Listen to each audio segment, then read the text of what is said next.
Sir सहभागी जी, Bharatiya Janata party के नेताओं को कानपुर से रामचंद्र दास के सवालों से डर क्यों लगता है? इसी तरह कांग्रेस डरती है। आज हमारे साथ भारतीय जनता पार्टी के मुस्तफाबाद विधानसभा के विधायक श्री मोहन सिंह बिष्ट हैं, जो कि वर्तमान में विधानसभा के डिप्टी स्पीकर भी हैं। आज इनके हाथों से ही आज इन बच्चों को इस घर की चाबी संत रामपाल जी महाराज के भक्तों ने विधायक जी को गणमान्य तौर पर आज यहाँ पर आए और इनको इस घर की चाबी सौंपी जा रही है। आजा सत्यप्रकाश, ये सत्यप्रकाश के नाम से ही ये आज मकान बनवाया गया है, तो आज इनको घर की चाबी सत्यप्रकाश जी को सौंपी गई है। अभी हम विधायक जी से तो शपथ लेना चाहेंगे। नमस्कार सर। नमस्कार सर, आपको यहाँ पे आमंत्रित किया गया जो संत रामपाल जी महाराज की जो अन्नपूर्णा मुहिम है, इसके तहत जो हेल्प हुई है, सर इसके बारे में क्या कहना चाहेंगे? निश्चित रूप से संत रामपाल महाराज जी द्वारा जो इस प्रकार का काम किया गया, वास्तव में नर सेवा नारायण सेवा है। तो यही है, मनुष्य के अंदर बहुत सी ऐसी बातें होती हैं, बहुत सी चीज़ें होती हैं, लेकिन ऐसे गरीब परिवार जिसका कोई सहाय न हो, जिसका कोई सहारा रह नहीं गया हो, यदि इस प्रकार की उनकी मदद की गई है तो उसके लिए तो निश्चित रूप से मैं आभार प्रकट करना चाहता हूं, उनका मैं धन्यवाद करना चाहता हूं कि उनके द्वारा अन्नपूर्णा योजना के तहत इन बच्चों का लालन पोषण भरण का जो उन्होंने कार्य अपने हाथों में लेकर के अपने स्वयं सेवकी संस्था के लोगों के माध्यम से जो करने का व्रत लिया है, निश्चित रूप से हम सब लोग उनके सदा इस प्रकार के कार्यों के लिए आभारी रहेंगे। से धन्यवाद। सर, जैसा आपने देखा होगा, चम्मच से लेके हर चीज़ इनको उपलब्ध करवाई गई है। मकान तो बनाएगा और साथ में इन्होंने वादा किया है कि आजीवन इन बच्चों की हेल्प रहेंगे जब तक कि ये कुछ अपने पैरों पर खड़े नहीं हो जाते। हाँ, निश्चित रूप से इससे बड़ा और क्या कार्य हो सकता है। आज आवश्यकता है ऐसे समाज के लोगों को लेने का, समाज के लोगों को उठाने का। समाज में किस प्रकार के लोग हैं, बहुत से लोग, हम सब लोग कई बार ऐसे जगहों पर हमारी दृष्टि नहीं जाती है।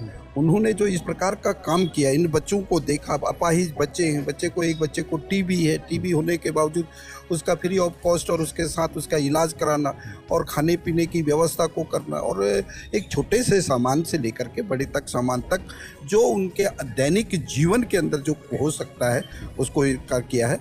मैं पुनः उनका आभार प्रकट करते हुए संत पाल महाराज जी का मैं धन्यवाद करना चाहूँगा।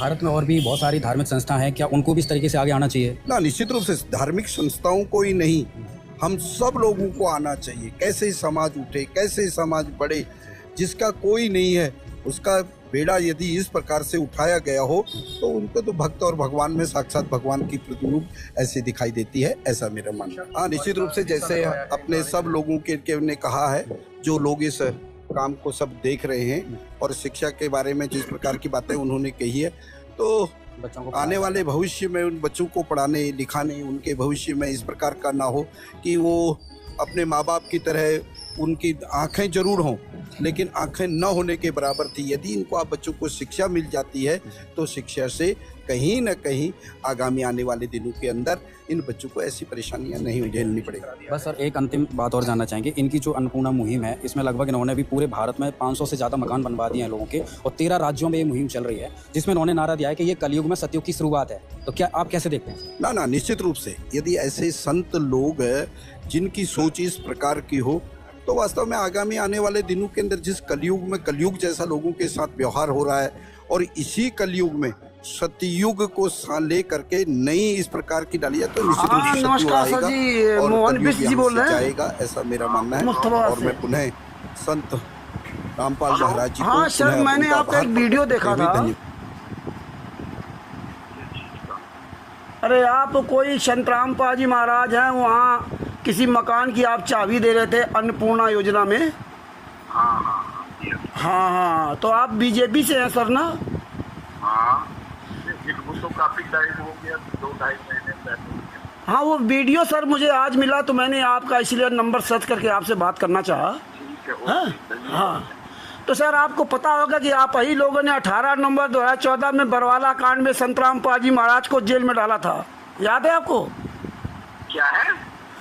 18 नवंबर 2014 में संत रामपाल जी महाराज को आपकी सरकार के मुख्यमंत्री मनोहर लाल खट्टर जी ने बरवाला कांड में संत रामपाल जी महाराज को जेल में डाला था, आपको याद है? मुझे नहीं जानकारी है भाई। ठीक है, अरे एक मिनट में, ठीक नहीं, फोन मत काटिए, ये फोन काट दिया। हेलो हेलो, मोहन बिष्ट जी, एक सवाल किया इनसे। ये मोहन विष्ट जी हैं, नई दिल्ली से मुस्तफाबाद के विधायक एवं उप सभापति जी हैं। नई दिल्ली में भारतीय जनता पार्टी की सरकार है। और आप जी से मैंने एक सवाल किया, फ़ोन काट दिया। मतलब आम पब्लिक से, आम जनता से ये सांसद, विधायक, नेता क्यों नहीं बात करना चाहते? क्यों नहीं बात सुनते हैं? वैसे तो ये वीडियो फोटो बना डालेंगे, बहुत डालेंगे।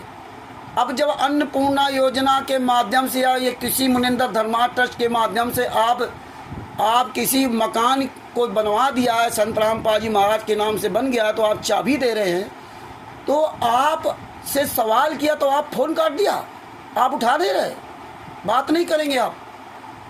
संत रामपाल जी महाराज जेल में है, ये पैसा कहाँ से आ रहा है, कहाँ से फंडिंग हो रही है, ये किसकी जिम्मेदारी है? भारतीय जनता पार्टी की जिम्मेदारी है, हरियाणा सरकार की जिम्मेदारी है, नई दिल्ली सरकार की जिम्मेदारी है, नई दिल्ली के मुख्यमंत्री जो रेखा जी है उनकी जिम्मेदारी है, हरियाणा के मुख्यमंत्री नायब सिंह जी उनकी जिम्मेदारी है, और पहले मनोहर लाल खट्टर जी थे उनकी जिम्मेदारी थी। लेकिन इनके पास पता नहीं क्यों इनको ऐसा क्या डर लगता है, अरे आपको जानकारी नहीं थी, आप नहीं थे तो तुम बताओ। लेकिन नहीं, दूसरा नंबर लगा के देखता हूँ। मोहन सिंह बिष्ट जी हैं, यह मेले हैं। आज जो है 24 सितंबर 2025 बुधवार को 8:50 के आसपास इनको हमने फ़ोन लगाया। कानपुर से रामचंद्र यादव, मोबाइल नंबर 91 40 62 26 68। दूसरा नंबर लगाता हूँ, ये दूसरा नंबर लगा इनका 98 71 82 15 15। ये मोहन विष्ट जी है, मोहन विष्ट।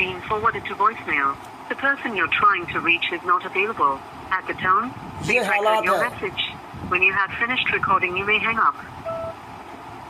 ये बात नहीं करेंगे। 98 71 82 15 15। ये मुस्तफाबाद से विधायक जी हैं एवं उप सभापति जी हैं, मोहन विष्ट जी। मैं इनसे कुछ जानकारी लेना चाहता था कि अगर ये अन्नपूर्णा योजना के अंदर किस अंतर्गत ये मुनिंदर धर्मा ट्रस्ट के लोग संत रामपाल जी महाराज का नाम लेकर के 10-10 लाख रुपए के मकान दे रहे हैं, ये सब कुछ कर रहे हैं, ये पैसा कहाँ से आ रहा है? संत रामपाल जी महाराज तो 11 साल तक जेल में है, ये संस्था कौन चला रहा है? ये सब इतना पैसा कहाँ से आ रहा है? सब ये भारतीय जनता पार्टी की सरकार बनी थी, नई सरकार बनी थी हरियाणा में, और मुख्यमंत्री मनोहर लाल खट्टर जी बने थे। 26 अक्टूबर 2014 को माननीय मनोहर लाल मुख्यमंत्री बने थे, और 18 नवंबर 2014 को लगभग 22 दिन बाद बवाड़ा कांड हुआ था, जिसमें 40,000 जवान लगाने पड़े थे संत रामपाल जी महाराज को अरेस्ट करने के लिए, और जनता का 27 करोड़ रुपए खर्च हुआ था। 5 महिला, एक बच्चे की हत्या हो गई थी, और वहाँ सैकड़ों मीडिया वाले अन्य लोग घायल हो गए थे। संत रामपाल जी महाराज को 16-17 अक्टूबर 2014 को साश्रम मरते दम तक आजीवन कारावास की सज़ा सुनाई गई है। वो इशारा जेल नंबर 2 में सज़ा काट रहे हैं, और उनके नाम से पूरे भारत में, पूरे विश्व में डंका पीटा जा रहा है। और ये हमारे माननीय मोहन विष्ट जी जो उप सभापति हैं दिल्ली के और मुस्तफाबाद में विधायक हैं, ये संत रामपाल जी महाराज के नाम से कोई मकान बनाया गया किसी गरीब को या किसको, तो उसको चाबी इनसे दिलवाई जा रही है, और हमसे बात नहीं कर रहे हैं। ये फ़ोन उठाकर पता नहीं कहाँ बिजी आसन लगा देते हैं, बात नहीं कर रहे हैं। दोनों नंबर इनके मिलाए, लेकिन बात नहीं करते हैं। पता नहीं क्या हो गया इन नेताओं मंत्रियों को। अगर ये जनता से बात करें, संवाद करें, उनके सवालों का जवाब दें, तो बात कुछ और हो। अरे हमने या दिल्ली की जनता ने, मुस्तफाबाद की जनता ने आपको इसलिए थोड़ी चुना था कि आपसे अगर जनता सवाल कर दे तो आप सवालों से भागिए। आप तो सेवक हैं,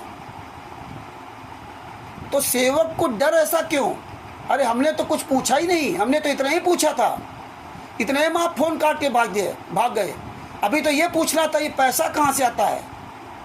कौन इनको पैसा भेजता, कहाँ से आ रहा है, इसकी जांच क्यों नहीं हो रही? मुनिंदर धर्मार्थ ट्रस्ट किसका है? कहीं हवाला से पैसा तो नहीं आ रहा है? ये जिम्मेदारी किसकी है? भारतीय जनता पार्टी की, हरियाणा सरकार की, और केंद्र में बैठी हुई भारतीय जनता पार्टी की, माननीय नरेंद्र मोदी जो प्रधानमंत्री, उनकी जिम्मेदारी है। तो ये हम पूरे भारत के लोगों से इस ऑडियो के माध्यम से बताना चाहता हूँ कि हमारे देश के नेताओं का, मंत्रियों का, अधिकारियों का ये हाल हो गया कि आप कोई भी एक साधारण सा सवाल पूछ दीजिए, तुरंत फ़ोन काट कर भाग जाएंगे, बात ही नहीं करना चाहते हैं। ये हालात है। क्या होगा इस देश का, क्या होगा इस समाज का, जब आम आदमी, एक आम पब्लिक जिसने विधायक चुना, जिसने सांसद चुना, और उससे वो बात करना चाहता है, तो ये सांसद विधायक बात नहीं करते हैं, तो ये जनता क्या होगा, जनता कहाँ जाएगी? ये सबसे बड़ा सवाल है। ये तो गनीमत रहे कि ये लिस्ट है, उसमें नंबर मिलेगा, ये तो नंबर भी नहीं देते किसी को। ये नंबर भी अपने वायरल नहीं करते, और वैसे आएंगे तो हाथ जोड़ करके बात करेंगे। तो ये भारत की जनता को समझना पड़ेगा, सोचना पड़ेगा। हम सवाल करते रहेंगे, आप सवालों को उत्तर मत दीजिए, कोई बात नहीं। सच है, जनता के टैक्स के पैसों से आप मौज कीजिए, मोबाइल फोन, कार, बंगला, जो खाते पीते हो, रहन सहन, सारा सब कुछ हमारे टैक्स से आपको मिलता है, और फिर भी आप हमसे बात नहीं करते थे। हम जो फोन लगा रहे हैं, इसमें हम अपना पैसा खर्च कर रहे हैं, हम रिचार्ज करा रहे हैं, और आपको तो फिर ही बात करने के लिए, इसके बाद आप बात नहीं करते हैं। ये हमारे इस देश का दुर्भाग्य है। 21वीं सदी में हम जी रहे हैं, लेकिन 21वीं सदी में आज ये हो क्या रहा है, ये हम सभी भारतवासियों को सोचना पड़ेगा। सच साहब, जय हो बंदिशों।